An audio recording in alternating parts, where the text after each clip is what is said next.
tenéis que estar hasta arriba de... Pero hoy lo vamos a hacer desde un punto de vista un poquito diferente y lo voy a enfocar desde un aspecto que es el sistema visual para relacionarlo con la organización postural, la integración cortical del movimiento y con el desarrollo motor. Me gustaría abrir un poco camino sobre este tema del sistema visual, que lamentablemente pues, no es un tema que esté muy estudiado por nuestra profesión o venimos con muy poco bagaje de lo que significa, siendo que la construcción neurológica que vamos a ver necesita de la visión y nuestra postura se construye también gracias a la visión. El mensaje que me gustaría transmitir en este rato es que el sistema visual es base, es clave de nuestra construcción neurológica y si es así debería ser utilizado y empleado en la reeducación. Voy a hablar como en tres partecitas de la importancia del sistema visual en el desarrollo motor, luego hablaré de la organización postural y por último del papel que puede tener el sistema visual en la organización cortical del movimiento y lo que es la recuperación de lesiones o disfunciones que tratamos todos los días en clínica. Cuando hablamos del sistema visual, podríamos concretar un poco de qué estamos hablando. No solo hablamos de la información retiniana o de la información visual, estamos hablando también de una información muscular. La información muscular extraocular, junto con la información retiniana, son claves en la organización de esta información visual. Y lo que es esencial es que en la organización espacial, en la organización visoespacial, la información muscular y la visual tienen que ir de la mano. Por ello, vías visuales y vías propioceptivas comparten muchos puentes de unión. En el colículo superior, por ejemplo, para la orientación de cabeza, cuello y tronco, en la formación reticular para el control del tono, o en el cerebelo. Hay formas y formas de mirar y hay formas y formas de visión también. De hecho, hay muchas vías de procesamiento visual, muchos caminos y las áreas que gestionan estos caminos están entre sí muy relacionadas. Hoy me gustaría centrarme en dos aspectos principales que podría ser lo que sería la visión central y la visión periférica. La visión central respondería a la pregunta ¿qué? ¿Qué veo? ¿Qué detalles tiene lo que estoy viendo? Y es una base esencial de la percepción. Pero por otro lado tenemos también una visión periférica. Esa visión periférica nos está respondiendo a la pregunta ¿dónde? ¿Dónde está aquello que veo o dónde estoy yo? Y se sabe que esta información periférica de la visión es esencial en la construcción de nuestra acción. Y vamos a ver después un poquito por qué. Entonces, visión estaría en el aspecto de percepción y de acción como centro y periferia. De hecho, si hablamos de acción y percepción, sería un poquito complicado diferenciarlos claramente. Parece que está muy claro, ¿no? Una cosa es hacer, otra cosa es sentir, pero quizá no esté tan clara esta diferencia. De hecho, Berthoz llamaba a la percepción como una acción disimulada. Quizá podamos utilizar lo mismo con los aspectos motor y sensorial. ¿Hay realmente una diferencia clara entre motor y sensorial? ¿Está tan clara esa división o igual deberíamos aceptar una visión más integrativa de este asunto? Voy a hablar un momentito de la importancia del sistema visual en el desarrollo motor. Y para comenzar podríamos decir que un hecho, que la visión es un motor o es el motor del enderezamiento. La visión es aquello que va a tirar, y lo vamos a analizar ahora en varias etapas del bebé, aquello que va a tirar del enderezamiento del bebé. Y vamos a ver que los plazos de tiempo en donde se endereza un bebé no son los mismos para niños invidentes o para niños con déficits visuales claros. Y es que nacemos con una fobia muy poco desarrollada, no tenemos una capacidad visual, aparte de que se convierta en un órgano esencial posteriormente, en un inicio el sistema visual no tiene garantías porque falta programación. El neonato tiene incapacidad, no tiene capacidad para fijación visual. apenas es muy, muy limitada. Pero esa fijación visual limitada es una expresión más de su inmadurez neurológica. La postura que estáis viendo, replegada, con los codos bien atrás o con la cabeza un poco reclinada, incapaz de levantarse, es un signo de inmadurez neurológica, como puede ser la parte visual. Y esta inmadurez neurológica es compartida tanto por el sistema motor o postural en la incapacidad para organizarse a nivel postural en esta etapa, como a nivel visual. ¿Dónde podemos ver esta inmadurez? Pues os vais a fijar en los ojos de este bebé. Yo voy a girarle la cabeza despacito y vamos a ver hacia dónde mueve los ojos. Es un bebé de 3 días. Cuando muevo la cabeza, el bebé, si os habéis fijado, gira los ojos en la misma dirección que la cabeza. ¿Lo habéis visto?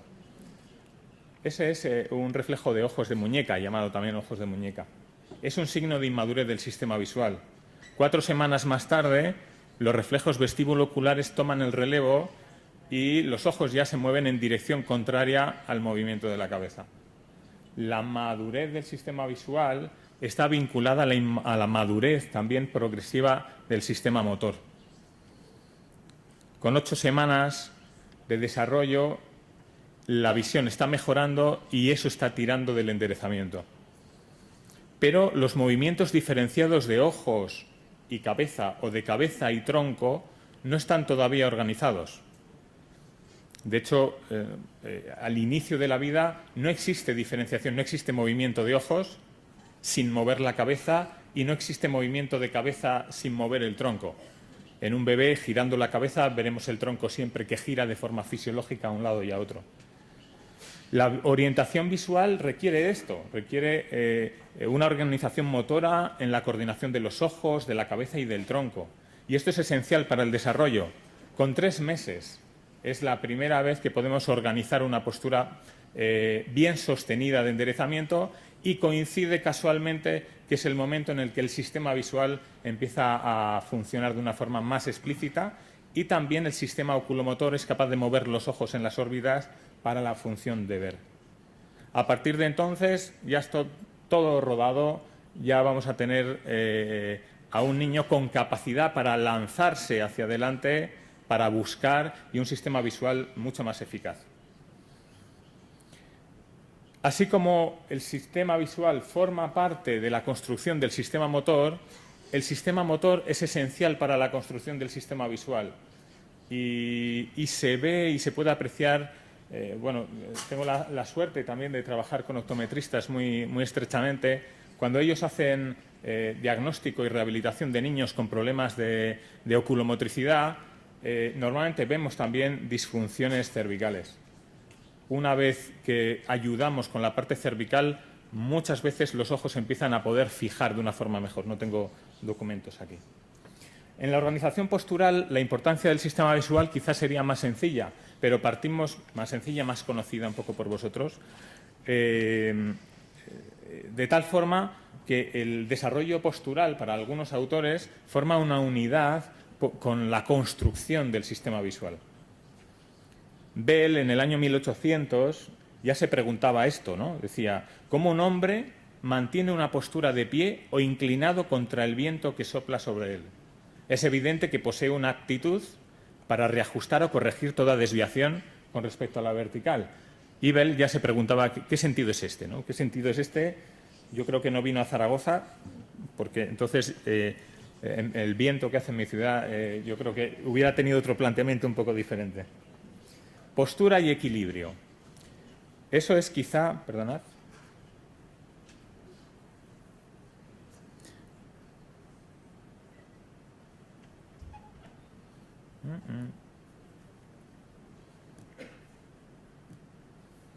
La postura y el equilibrio es quizá ese lugar donde se ve la función del sistema visual de una forma más clara.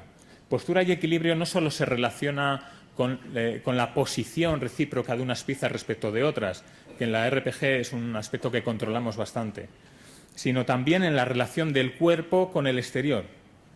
¿Y cómo se organiza este control postural? Pues se organiza para 2 objetivos principales. Por un lado, tenéis ahí arriba la orientación postural o la navegación, también la capacidad de movernos en el espacio y, por otro lado, el equilibrio. La herramienta de ese comportamiento postural sería la capacidad de alinear la cabeza con el tronco y también de regular el tono muscular. Y este alineamiento de la cabeza tendría que ser con respecto a referencias internas, tendría que ser de acuerdo con referencias de apoyo, con superficies de apoyo, con el sistema visual o con respecto a la gravedad. Los sensores exteriores los conocéis perfectamente, el sistema vestibular, el visual y el táctil podal. En los ojos particularmente es fundamental el sistema visual periférico, que es el que habíamos nombrado antes. En los estudios primeros y fundamentales sobre la regulación postural de la visión, se veía que era ocluyendo la parte periférica la que provocaba más desequilibrio en la persona. La postura, como ya hemos escuchado hoy, y el control del equilibrio sufre o se beneficia de estos sistemas de anticipación o de feedback. Y si agrupáramos estos sentidos visual, vestibular y propioceptivo o somatosensorial, veríamos que constantemente el cerebro necesita contraste. La información vestibular o la información visual necesitan un contraste de información en lo somatosensorial, en lo propioceptivo. Y si no, no es posible una percepción correcta del entorno. Los trabajos de Roll, luego mostraré uno, son muy claros en este sentido. Una alteración sobre el sistema propioceptivo provocada en una intervención cambia completamente la forma de la persona de percibir el mundo. Esta información de contraste para el sistema vestibular es el cuello, o podría ser el cuello, para el sistema visual es la musculatura oculomotora. Y entro ya en la parte final, que es la que me gustaría, de la que me gustaría sacar algunas conclusiones un poco clínicas. La integración cortical del movimiento. ¿Qué tendrá que ver la visión con la integración cortical del movimiento? Pues la primera cosa que podríamos pensar es que para ejercer una acción neuromuscular en el espacio, antes de nada deberíamos saber cómo es el espacio. Deberíamos tenerlo controlado, deberíamos tener una construcción espacial o visoespacial, incluso visoespacial no solo en videntes, en no videntes también hay una construcción visual en ciertas áreas. Es fundamental esa construcción y probablemente para ello necesitemos mapas. Y me gusta mucho cómo habla Mosley del cerebro, ¿no? Dice, probablemente nadie sabe cómo funciona el cerebro, pero lo que sí sabemos es que representa muy bien cosas. Es un gran representador de cosas, ¿no? Y nuestro cerebro está lleno de mapas. Mapas de nosotros mismos, en áreas sensoriales o motoras, áreas de nosotros y del espacio que hay alrededor de nosotros, como en el hipocampo. Estamos llenos de mapas. Y sabemos que estos mapas que tenemos cambian en sujetos sanos. En sujetos sanos cambian según la actividad que hacemos, el comportamiento que tenemos, las habilidades que aprendemos. Cambian estos mapas. Son flexibles. La pregunta que nos podríamos hacer, y que ya se han hecho otros, después de un trauma, de una lesión, de una disfunción, de un periodo de inmovilización, ¿estos mapas cambian? Pues si cambian en los sanos, ¿cómo no va a cambiar, verdad? ¿Cómo no va a cambiar en los sujetos que han sufrido un daño? Y desde este punto de vista quizá deberíamos dar un salto y ya nos está ayudando todo lo que hemos escuchado hoy, y yo creo que lo de mañana también va a ser muy, muy interesante. Deberíamos dar el salto de ver la disfunción como solamente mecánica o neurológica o periférica, y deberíamos pensar también que junto a esa disfunción o lesión en alguna parte del cuerpo que puede requerir una atención particular, es posible que la persona haya desprogramado o alterado sus mapas. Y esto es lo que nos dice Sun-Wei Cook y Wallacott en sus trabajos sobre control motor. Es necesario también que abordemos el remapeo, el volver a construir bien esos mapas. Mosley también lo habla desde el punto de vista de trabajar la imprecisión como una forma de trabajar el dolor crónico. Y aquí está la visión, para ayudarnos. La visión espacial, que ya hemos visto antes, la visión periférica, tiene un rol muy especial en la organización del movimiento, en su predicción, en la preparación, en el control. ¿Sería posible utilizar esta visión para rehabilitar esos mapas?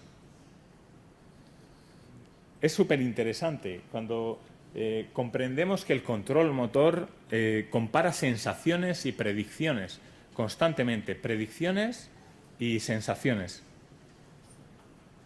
¿Esta calidad del control motor se puede aprender o se puede reprogramar? Incluso lo que sucede automáticamente no tiene lugar sin aprendizaje. Todo se aprende y lo automático también se aprende. El aprendizaje motor está definido como este conjunto de procesos internos asociados con la práctica y con la experiencia, que lleva a cabo cambios relativamente permanentes en la capacidad de producir actividades motoras en una habilidad específica. Práctica, experiencia, actividades motoras, habilidad específica. ¿Y qué se necesita para el aprendizaje motor? Repetición, participación activa, feedback intrínseco o extrínseco, cometer errores y solucionarlos, control postural y memoria, que por otro lado probablemente sea también una de estas finalidades del aprendizaje motor. Pues de estos requerimientos hay algunos que tienen mucha vinculación con lo visual. El control postural tiene mucha vinculación con el sistema visual, la memoria y los feedback. En el control postural está muy claro cómo en distintos trabajos la utilización de aspectos visuales permite una mejora rápida de las capacidades de equilibrio en personas mayores y a través de feedback visuales. En la memoria, la visión también tiene una particular función y es necesario para este aprendizaje motor de entrenamientos sucesivos. La parte más clara un poco para la aplicación de llevar esto a la práctica sería el feedback. Para todos los que trabajamos con RPG, desde hace años yo una cosa que me llamó mucho la atención, y es que, bueno, os habrá pasado a muchos de vosotros, ¿no? Pacientes después de un tratamiento que les preguntabas y no tenían claro sensaciones sobre sí mismos después del tratamiento, cuando iban al coche se tenían que volver a colocar el espejo. ¿No os ha pasado esto con algún paciente que os dijo, cuando he ido al coche he tenido que volverme a ajustar el espejo? He tenido que hacer un cambio en el espejo porque de repente mi posición ya no era la misma que antes. Es una constante. La persona no tenía sensaciones sobre sí misma, pero sí que tenía una percepción de entorno ligeramente diferente. Es súper interesante cómo la actividad del córtex motor no solo está ligado a la ejecución de movimientos, también la observación de movimientos activa el córtex motor. También la observación de imágenes o de imágenes de movimiento activa el córtex motor. En este trabajo de Blanchard y Roll intentaban provocar un movimiento virtual o ilusorio a una persona con distintos estímulos, visuales, táctiles o propioceptivos. Y veían cuál era la percepción de la persona del movimiento frente a la ilusión provocada por estas tres vías. Las conclusiones eran que, así como cada entrada podía modificar la percepción de la persona del movimiento, la combinación de ellas era mucho más eficaz. Cuando estamos haciendo integración después de un tratamiento, ¿por qué no utilizar las tres entradas? ¿Por qué no utilizar la entrada, obviamente la entrada propioceptiva? Y en este punto quizá no solo en cuanto a las percepciones de su cuerpo, sino en lo que propone Butler también como el que los fisioterapeutas deberíamos de ser lingüistas. Cuando analiza el tipo de expresiones que las personas tienen sobre su dolor. Por ejemplo, en mi práctica clínica a mí me gusta acompañar a las personas a que puedan hablar con distintas metáforas de cuál es el cambio que ellos sienten y que puedan construir mapas a través de palabras concretas. Y os propongo que lo hagáis la próxima vez que tratéis a alguien como al final del tratamiento igual la persona dice, tú le dices, ¿cómo estás? Y dice, uy, ya me duele menos. Sí, y tú le dices, ¿y si no utilizas la palabra menos ni la palabra dolor? Por ejemplo, ¿te sientes más? Sí, sí, que me tira menos. No, pero si no utilizas la palabra tensión, porque para hablar de dolor, ¿no os habéis fijado que las personas tienen un vocabulario así, como un diccionario? Me tira, me quema, me presiona, me... Pero para hablar de liberación, no tienen. Tienen que hablar de su dolor en términos negativos. Eso es lo que llamamos construir mapas, o lo que yo llamo construir mapas. Mapas corticales. ¿Por qué no utilizar el tacto? En este caso es muy sencillo porque el pie está en el suelo, pero el trabajo de Rubén con la integración sensorial da pautas muy interesantes para la utilización de estímulos táctiles en la reprogramación de esos mapas. ¿Y por qué no utilizar la visión? Y podríamos utilizar la visión de dos tipos. Una visión directa, contra espejo, y una visión cruzada que vamos a analizar, que es el feedback a través del espejo. Y esto es realmente apasionante, supongo que lo conocéis de alguna forma, los trabajos con terapia de espejo o con feedback de espejo, ¿no? Entonces, numerosos trabajos muestran cómo el trabajo de una mano que se entrena delante de un espejo y la persona deja la otra mano reposada detrás del espejo, o sea que lo que está viendo en el espejo es la imagen de la que se mueve, produce beneficios no solo en el lado entrenado, sino en el lado no entrenado. Y estos beneficios son en velocidad, en precisión, en coordinación. Y no solo se ha aplicado esto, por supuesto hay muchos estudios en stroke o en accidentes cerebrovasculares, en hemiparesias, pero es que se ha aplicado en personas sanas, haciendo que una mano fuera más hábil, su mano izquierda en diestros, que la mano fuera más hábil para distintas tareas. ¿Cómo voy de tiempo? Ahí termino ya, me queda muy poquito, ¿vale? La convergencia de la evidencia, los numerosos estudios que van saliendo, nos sugieren que el feedback visual, y en este caso por espejo, que es un feedback cruzado, puede ser utilizado para la recuperación de personas que tienen daños o alteraciones motoras en una parte del cuerpo. Aunque se ha empleado mucho con aspectos como accidentes cerebrovasculares, ¿por qué no la podemos utilizar para otras disfunciones que podrían ser incluso menores, ¿no?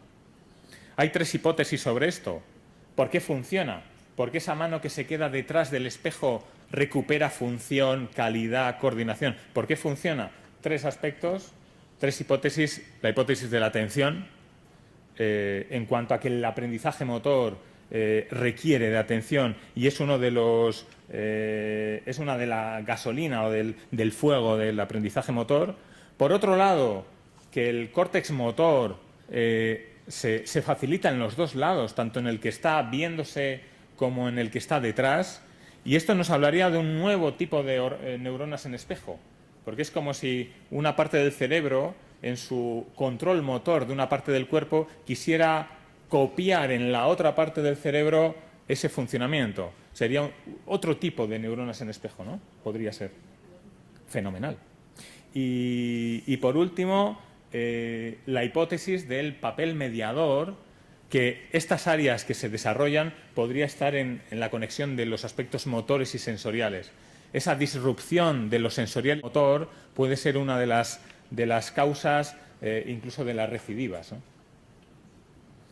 La visión, y sabemos que incluso ha sido utilizada en el tratamiento de dolor crónico y que la utilización de imágenes tiene efectos muy buenos sobre síndromes regionales complejos o miembro fantasma.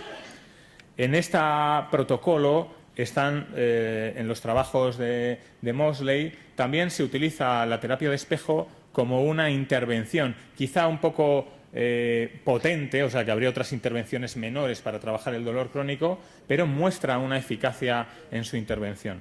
Impresiona, ¿no? Un poco. A mí me impresiona cuando lo veo. Y termino con mi mensaje, que es mi conclusión también. Si el sistema visual es una clave de nuestra construcción neurológica, ¿por qué no utilizarlo más y de una forma más creativa en reeducación y en el remapeo de patrones motores más correctos después de recuperar una patología? y muchísimas gracias.